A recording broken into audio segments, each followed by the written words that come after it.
Hitting a 60-foot wave at 35 miles per hour generates the same catastrophic impact force as a high-speed car crash.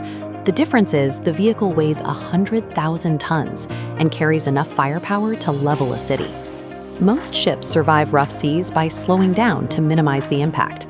But even at low speeds, a single rogue wave can be lethal, as seen in the 2022 Viking Polaris tragedy, where a passenger was killed while the ship was traveling at just 15 miles per hour. For an aircraft carrier, slowing down is rarely an option. Whether responding to a national crisis or launching combat missions, these ships must maintain mission speed to remain effective. In the high-stakes environment of naval operations, speed is the primary weapon. History shows the deadly price of failing to respect the ocean's power. In December 1944, Admiral Halsey's fleet attempted to maintain high speed through a massive typhoon, resulting in 3 destroyers capsizing and the loss of nearly every soul aboard. Modern crews operate under those same pressures, often forcing a 100,000-ton carrier through 25-foot seas without dropping speed.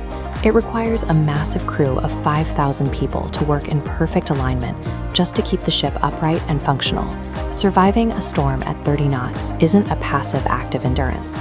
It is an active battle against physics that requires the crew to fight the ocean's rhythm with the throttle pushed wide open. The bridge is the brain of the ship, where the navigation team acts as observers and mathematicians. They use radar and visual cues to hunt for wave windows, brief moments where the swell height drops just enough to allow a high-speed sprint through the storm. The bridge team uses a technique called wave riding.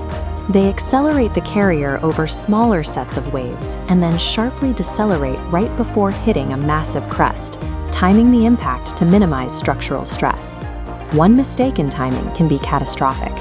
If the ship hits a massive wave with too much power, the knife-like bow will bury itself into the water, lifting the rudders and causing a temporary loss of steering control at highway speeds.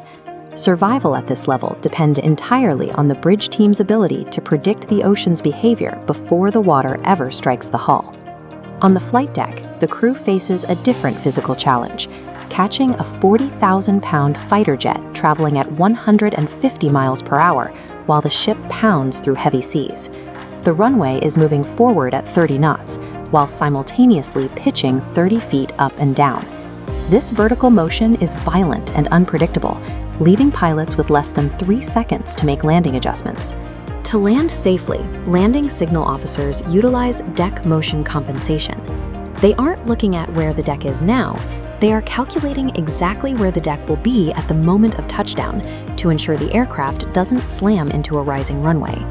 When nature turns the runway into a violently moving target, survival depends on the ability to predict the exact position of the ship seconds into the future. Deep inside the hull, the stress of high-speed travel is palpable. At 30 knots, the entire steel ship visibly flexes with every wave impact, creating a constant, violent vibration for the engineering crews in the engine control room. Reactor operators must manually adjust control rods and coolant flow to maintain steady nuclear power while the room shakes around them.